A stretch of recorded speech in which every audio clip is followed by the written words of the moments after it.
नमस्कार, मैं हूं इस समय अयोध्या नगरी में और लगातार कवरेज करने की कोशिश कर रहा हूं अयोध्या में क्या हो रहा है, लोग अयोध्यावासी क्या चाहते हैं और जो दूर देशों से भी आ रहे हैं लगातार उनकी बातें आप लोगों तक पहुंचाने का हम लोग काम कर रहे हैं।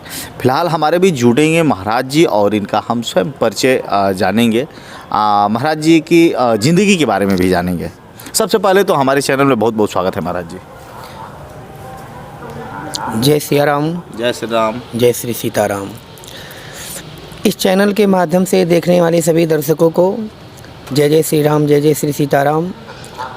और मर्यादा पुरुषोत्तम भगवान श्री रामचंद्र जी के पावन नगरी में इस समय बड़ा ही धूमधाम और बड़ा ही शुभ अवसर है, क्योंकि 22 तारीख को हमारे यहाँ रामलला का प्राण प्रतिष्ठा है। तो उसका हर्ष और उल्लास सभी के अंतर आप लोग देख ही रहे हैं, बहुत अच्छा है। और एक बात बताइए जी जी अब से पहले जी चूँकि लोग बताते हैं, इतिहास बताता है कि बहुत लोगों की हत्याएं हुई, बहुत लोगों में लूटपाट हुआ, मारपीट हुई, बहुत लोगों की जानें चल गई, खून की नदियाँ बही, कई दिनों तक डेड बॉडी पड़ी रही। पहले और अब में क्या अंतर है, कुछ इतिहास के बारे में जानते हैं आप? अब देखिए, इतिहास के बारे में कहना क्या कि वैसे तो हम लोग संत महात्माओं के मुखार बिंदु से और गुरुजनों के मुखार बिंदु से जो हमने सुना कि कार सेवकों को मतलब बहुत ही भयानक राम जन्मभूमि में मतलब जब गुम्बज टूटा था उस समय बहुत ही भयानक युद्ध हुआ। और उस युद्ध में काफ़ी मतलब सेवक और भगवान के मतलब जो भी उस समय शुभचिंतक थे, बहुत लोग घायल पड़े थे। और उस समय की अवस्था मतलब गुरुजनों के मुखार बिंदु से ये सुना है कि बहुत मतलब असहनीय लोगों का दर्द था। और उस हिसाब से इस समय तो बहुत ही अच्छा है। पहले अब में अंतर क्या है? पहले अब में अंतर विशेष, अरे भैया कहाँ राम जी त्रिपाल में बैठे थे और इस समय स्वयं मतलब बताइए, अब सरकार मतलब कहाँ अपने भवन में अपने राजमहल में बैठने जा रहे हैं, तो इससे बड़ी बात क्या हो सकती है। इसमें ज़्यादा श्रेय किसका है? ज़्यादा श्रेय देखिए, अब होता क्या है कि इसमें सभी का योगदान है। कारण ये है कि हर एक व्यक्ति, हर साधु महात्मा यही चाहता था, सबकी श्रद्धा भक्ति भाव यही थी। हम लोग हमेशा चाहते थे भैया मतलब बताइए, हम रहे महल में, हमारे ठाकुर जी रहे त्रिपाल में, कहाँ का वो था। तो इसलिए इस विशेषकर महात्माओं का बहुत कभी अपने मन में कभी जाते रहे होंगे उस जगह पे, त्रिपाल वाली जगह पे, जैसे त्रिपाल के अंदर जब देखते होंगे कैसा फीलिंग होता होगा, क्या मन में चल रहा होगा? बहुत गलानी और बहुत ही दुख होता था कि बताइए हम लोग इतने सुख सुविधा में हैं और हमारे ठाकुर जी किस प्रकार से त्रिपाल में हैं। अरे महाराज, ऐसा ऐसा होता था, त्रिपाल फटा रहता था, त्रिपाल बदलने के लिए कितनी अनुमति की ज़रूरत पड़ती थी। बहुत दुख होता था उस समय। मतलब एक तिरपाल बदलने के लिए भी अनुमति की ज़रूरत पड़ती थी। बताइए, अपने हिसाब से बदल भी नहीं सकते थे। तो इससे बड़ा दुख क्या होगा अवधवासियों के लिए। और आज बताइए, भगवान श्री रामचंद्र जी स्वयं अपने राजभवन में बैठने जा रहे थे, इससे बड़ी खुशी और कुछ हो भी नहीं। बड़ी खुश नजर आ रहा है। अरे भैया बताइए, जब राम जी अपने दरबार में बैठने जा रहे हैं तो इससे बड़ी खुशी और क्या होगी। क्या प्लान बनाया उस दिन आपने 22 तारीख को? क्या ज़्यादा खाना खाएंगे या नहीं खाएंगे? अरे भैया, खाना क्या, हम तो चाहेंगे कि उस समय सभी लोगों के लिए आप भी आइए, भंडारा चलेगा हमारे यहाँ। और बहुत बढ़िया हम लोग संगीत का मतलब माहौल बना के रखे हैं और अपने यहाँ भगवान की कथा पूजा पाठ भी होगी। और उस दिन हमारे यहाँ ठाकुर जी का कुछ विशेष भोग प्रसाद भी होगा। और मतलब जो भी हमारी आस्था भाव बन पाएगी, लोगों को भंडारा भी हम लोग। दूर देशों से जो आपको देख रहे हैं उनको क्या संदेश देना चाहेंगे? उस दिन उन लोगों को क्या करना है? हमारा विशेष उद्देश्य ये है कि देखिए, श्री गोस्वामी तुलसीदास जी महाराज श्री रामचरितमानस का वर्णन किए हैं, तो पूरा तो नहीं किया जा सकता, लेकिन फिर भी सुंदर कांड जरूर करें। क्यों? क्योंकि सुंदर कांड में भगवान रामचंद्र जी का हर एक कार्य सुंदर होता हुआ मिला है।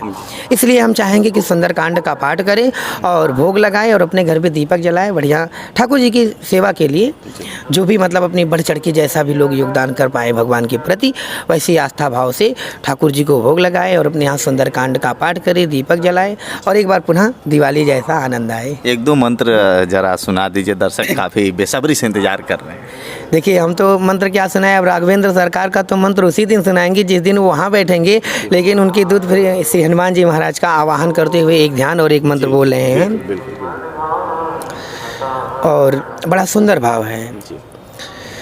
श्री तुलसीदास जी के पद कमल बारंबार मनाऊं, गुण गावहूँ सिया राम के, हनुमत हूँ सहाय। श्रीरामाय रामभद्राय रामचंद्राय वेधसे रघुनाथाय नाथाय सीताय पतये नमः। मनोजवं मारुततुल्यवेगं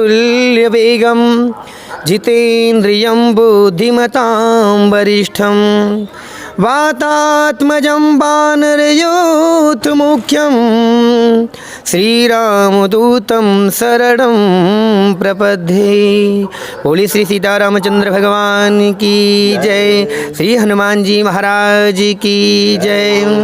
बड़ा अच्छा लगा दिल को आपने, जब भी पूजा पाठ की बात जब आती है ना भैया तो अपने रोंगटे खड़े हो जाते हैं। बड़ा चलिए हम आपका भी परिचय जानना चाहेंगे, आपको भी दर्शक देख रहे हैं, वो भी जानना चाहते हैं कि जो भैया जी बगल में बैठे हैं उनसे भी दो शब्द उनका परिचय करें। जी परिचय बताइए। मैं भी अयोध्या का वासी हूँ, बचपन यहीं बीता, यहीं पढ़ा बड़ा, यहीं बड़ा हुआ, इसी स्थान पे रहा। आपका परिचय क्या हुआ, नाम बताइए। मेरा नाम यतीन्द्र है और ये अपना ही स्थान है जनरल मंदिर, जहाँ बैठे हैं। यहाँ ठाकुर जी माता सीता और अपने छोटे भाई लक्ष्मण के साथ विराजमान है। एक सवाल आपसे होगा, जब मस्जिद वजिद और जब मंदिर को लेकर के जब लड़ाइयाँ चल रही थी तो जानकारी मिली कि आपकी भी गिरफ्तारी हुई थी, क्या पूरा राज है, राज जरा बताइए। राज उस समय हम बचपन का समय था, थोड़ा धुंधला याद आता है, 8 वर्ष की उम्र थी। जब जानकारी मिली है कि आपकी भी गिरफ्तारी हुई थी, जब मंदिर का नवनिर्माण कराने की और वहाँ मंदिर बनाने की जब पूरी कोशिश की जा रही थी तो उस समय आप भी उसी में साजिश थे, गिरफ्तारी भी हुई थी, पूरा क्या राज है? उस समय धुंधला याद आता है, 8 वर्ष की उम्र थी उस समय मेरी, यहीं रहता था। तो जिस दिन टूटा उसके दूसरे दिन की बात है, गवर्नमेंट ने कर्फ्यू सा एक लगा दिया पूरे शहर में। तो मैं अपनी ग्रैंड मदर के साथ यहीं कार सेवकपुरम में गया, जहाँ पे एक देश भर में हिंदुओं ने देशव्यापी जेल भरो आंदोलन चलाया था। उसके तहत हम लोगों को गिरफ्तार किया गया और कार सेवकपुरम में नज़रबंद कर दिया गया और हम लोग वहीं रहे। तो ये एक याद है। और 90s की धुंधली यादें इस तरीके से आती हैं सामने कि आप हनुमानगढ़ी और जन्मभूमि परिसर के आसपास की सड़कों पे खून के छींटे देखने को मिलते थे। वो मेरे बड़े होने तक काफ़ी हद तक उन चिन्हों को सजा के रखा गया था लाल कोठी पे। 2 शहीद बंधु थे, कलकत्ता के कार सेवक थे हमारे, कोठारी बंधु के नाम से। उस समय 22-23 साल की उम्र थी, नौजवान थे वो, और उनको पुलिस ने इस बेदर्दी से मारा था जैसे किसी क्रिमिनल की हत्या की गई हो, किसी क्रिमिनल को गोली मारी गई हो। इस तरीके से पर्सनल दुश्मनी निकालते हुए उनको मारा गया। और ये एक उदाहरण है, इस तरीके के बहुतेरे लोगों को मारा गया। सरजू ब्रिज पे जो वाक़या हुआ, गवर्नमेंट उस समय की सही आंकड़ा नहीं दी गवर्नमेंट ने, फिर भी जो आंकड़े आते हैं 1500 से 3000 लोग नदी में कूद के मर गए। जिनको तैरना आता था वो तैर के तो बाहर आ गए, क्योंकि पुल को दोनों तरफ से 1 किलोमीटर पुल को दोनों तरफ से ब्लॉक करके और स्टेट फायरिंग की गई। लोगों ने अपनी जान बचाने के लिए नदी का सहारा लिया, नदी में कूदे, जिनको तैरना आता था तैर के बाहर आए, जिनको नहीं आता था वो डूब के मरे। हफ्तों नदी में लाशें तैरती हुई उपराती हुई मिली हैं और 20 किलोमीटर दूर तक नदी में बहती हुई लाशें देखी गईं, जिसको गवर्नमेंट ने पूर्णतया छुपाया था। लेकिन वो एक समय था और आज एक समय है, आज एक हर्षोल्लास का समय है। ठाकुर जी अपने दिव्य भवन में विराजमान होने जा रहे हैं। कैसा लगेगा 22 तारीख का माहौल कैसा 22 होगा? तारीख को यहाँ पे दीपावली सा माहौल रहेगा। हमारे भी स्थान पे हमने पहले से ही चीज़ों को इकट्ठा कर लिया है, दिए आ गए हैं, तेल आ गया है, और इस समय जिस समय हम आपसे बैठ के बातें कर रहे हैं उस समय यहाँ पे दीपक जलने शुरू हो जाएंगे और पटाखों की तैयारी है, पटाखे जलाए जाएंगे। पूरा दीपावली सा उत्सव होगा। ये एक उत्सव की बात है हमारे लिए, हिंदू समाज के लिए। एक बहुत बड़ा सवाल होगा जब आप पटाखे की बात करते हैं, तो मैं चाहूँगा कि आप लोग भी पढ़े लिखे ही होंगे, ध्वनि प्रदूषण पे थोड़ा सा अगर ज़ोरदार पटाखा हो, जैसे तेज़ आवाज़ वाला हो, अगर उसको कम किया, बहुत से लोगों को मैंने देखा है कि बहुत से लोग बाइक से गिर गए हैं, पटाखा पटका है, तो बहुत सी लोगों की जो भैंस होती है, जो बेजुबान जानवर होते हैं, काफ़ी उनको कठिनाइयाँ होती हैं। आप करें वो थोड़ा सा इसको मीडियम में किया जाए तो कैसा रहेगा? एकदम बहुत अच्छा रहेगा। ध्वनि वालों से अच्छा है कि आप लाइट वाले पटाखे इस्तेमाल करें जो ऊपर जाके है ना दिखते हैं और उनसे एक रोशनी मिलती है, ठीक है। और रोशनी सबके जीवन में उस जिस तरीके से वो बादलों को रोशन करते हैं आसमान के अंधेरे में, उस तरीके से वो सबके जीवन को भी रोशन करें। ठाकुर जी की कृपा सब पर बनी रहे।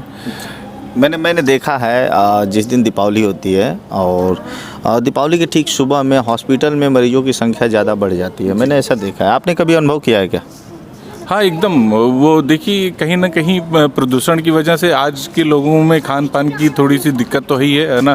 पहले लोग देसी स्टाइल में खाना खाया करते थे, आज अगर जो हम बात करें तो लोग यूरिया और डाई से पैदा हुए अनाज को खा रहे हैं, तो हमारी इम्यूनिटी कहीं ना कहीं कमज़ोर हुई है, ठीक है। तो थोड़ी सी भी प्रदूषण की वजह से लोग उसका शिकार होते हैं, तो ये बीमारियां तो हैं कहीं ना। इसको कम किया जाए, इसको कम किया बहुत अच्छा लगेगा। और भैया जी ने भी बहुत अच्छा सुझाव दिया। देखते हैं महाराज जी इस पे क्या सुझाव देते हैं ध्वनि प्रदूषण पे।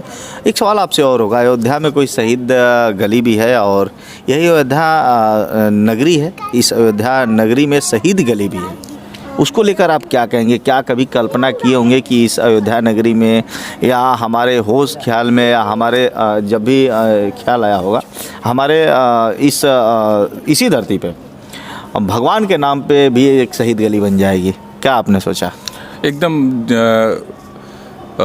हनुमानगढ़ी चौराहे से जो रोड कार्यशाला की तरफ आ रही है उसी को शहीद गली कहते हैं। वहाँ लाल कोठी नाम का एक स्थान है जहाँ पर कोठारी बंधुओं की हत्या की गई उस समय की पुलिस के द्वारा की गई। उस समय के प्रशासन के द्वारा पुलिस को खुली छूट थी, जिन्होंने सामने से गोलियां बरसाईं कार सेवकों के ऊपर। कार सेवक अपने धर्म के लिए लड़ाई कर रहे थे, अपने गौरव के लिए लड़ रहे थे, वो किसी को नुकसान नहीं पहुंचा रहे थे। उनको एक जगह बंद भी किया जा सकता था, नज़रबंद किया जा सकता था, उनको लाठी डंडों से या पानी की बौछारों से खदेड़ा जा सकता था, लेकिन उस जगह गवर्नमेंट ने उस समय की तत्कालीन जो भी सपा का शासन था, उन्होंने फ्रंट पे गोली चलाने का आदेश दिया, जिसका नतीजा था कि काफ़ी लोग मारे गए और वही गली शहीद गली के नाम से जानी जाती है। काफ़ी दिनों तक तो जर्जर हो चुका था भवन, गिराकर नया भवन बना दिया गया।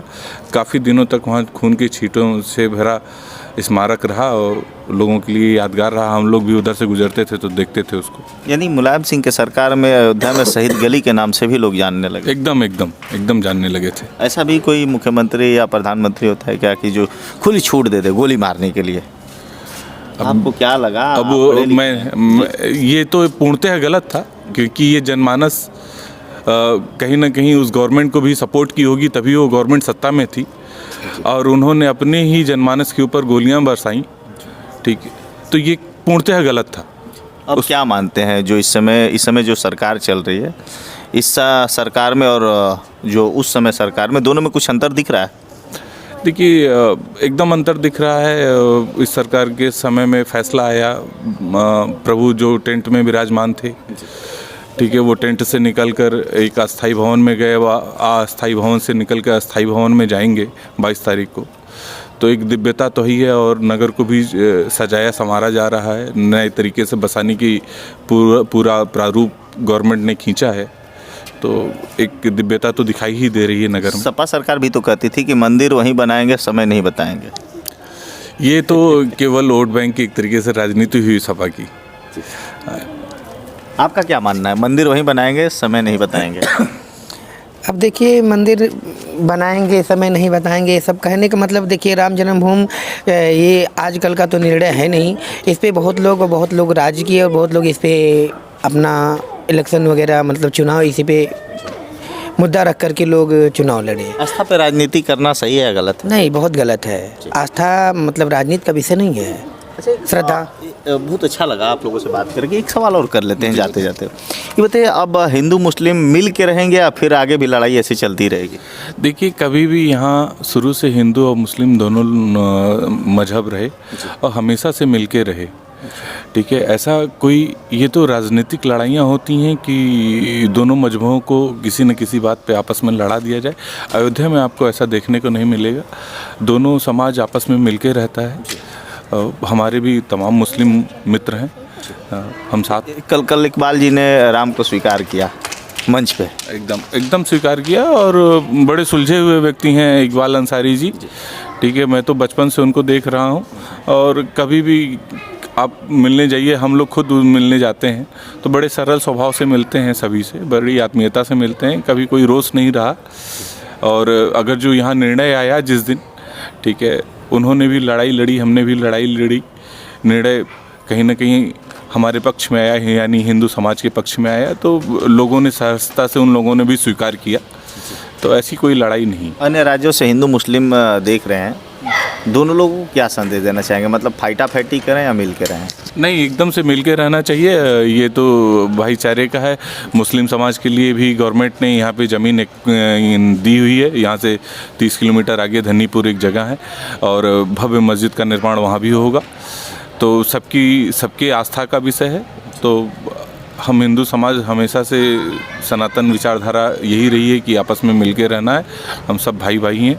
22 तारीख आने वाला है, आपको क्या लगता है? विपक्षी और पक्षी हम मान लेते हैं, इस तरह की बातें चल रही हैं कि विपक्षी नहीं आएंगे, पक्ष वाले आएंगे। आप लोग को क्या लगता है? आप लोग क्या आंकड़े कर रहे हैं? आप लोग भी तो कल्पना कर रहे होंगे। एकदम सबको ही आएगा। वो अंदर से सबके मन में लड्डू फूटा है, लेकिन वो राजनीति की वजह से चाहे जो बयान मंच पे दिया जाए वो अलग बात है, लेकिन प्रभु के आने की खुशी चाहे वो पक्ष हो या विपक्ष सबके मन में है। आपको क्या लग रहा है? नहीं, यही विचार भावना यही है कि देखिए, अब इसका मतलब इंतजार ही सबको था, और ये आपस में राजनीति में भले ही लोग एक दूसरे का द्वेष करें, लेकिन वैसे आपस में आस्था भाव सबका एक ही है, इसलिए भीड़ सबका होगा, सबको आना भी है। और अगर मान लीजिए यही है कि 22 तारीख को बहुत मतलब बड़ी संख्या में भीड़ हो रही है, इसलिए समय को देखते हुए हिसाब से लोग आए और सब लोग शांति का माहौल देते हुए दर्शन करें ठाकुर जी का, और ठाकुर जी सबकी मनोकामना पूर्ण करेंगे। जैसे कि भैया जी से मैंने सवाल किया ध्वनि प्रदूषण पे, ध्वनि प्रदूषण, पटाखे जो तेज़ आवाज़ में पटकाए जा रहे हैं, उससे मैं कई बार देखा हूँ हॉस्पिटलों में भी संख्या बढ़ जाती है। कई लोग साइकिल चलाते हुए, बड़े बुजुर्ग होते हैं जो हार्ट बीपी के मरीज होते हैं, उन लोगों की डेथ हो जाती है। तो क्या संदेश देना चाहेंगे? देखिए, ध्वनि मतलब अपने हिसाब से होना चाहिए, जो किसी के लिए मतलब दुखदाई ना हो, क्योंकि आनंद का मौसम है और ठाकुर जी आ रहे हैं। वैसे शास्त्रों में कहा गया कि जो आनंद सिंध सुख राशि सी करते त्रैलोक सुबासी, तो वैसे ठाकुर जी का हमारे आगमन है। और मेरा विश्वास यह भी है कि ध्वनि कितना ही तेज हो, कुछ भी हो, लेकिन वो ध्वनि किसी के लिए नुकसानदायक भी नहीं होगा, क्योंकि मर्यादा पुरुषोत्तम भगवान आ रहे हैं, तो भगवान अपने भक्तों की रक्षा करते हुए आएंगे, इसलिए ध्वनि भी मर्यादित ही होगी। जी, एकदम, वो ध्वनि भी मर्यादित होगी, उससे इतना प्रदूषण नहीं होगा कि किसी को नुकसान। चलिए, अब आप लोगों की क्या राय है इस पे, क्या होना चाहिए क्या नहीं होना चाहिए? अब हम लोग विराम लेना चाहेंगे। मैं अपने चैनल के माध्यम की तरफ से बता दूं कि आप ध्वनि प्रदूषण की एक लिमिट बनाएं। इस समय जो पटाखे आ रहे हैं बहुत तेज़ आवाज़ में पटक रहे हैं, इससे कई लोगों की, बहुत से लोगों की डेथ हो गई, मौतें हो गई। तो प्लीज़ आप लोगों से रिक्वेस्ट है, कदापि आप ऐसा न करें। आप लोग के घर में भी इस तरह के बड़े बुजुर्ग लोग होंगे। बहुत बहुत शुभकामना। जय श्री राम, राधे राधे। जय श्री राम। जय जय श्री राम।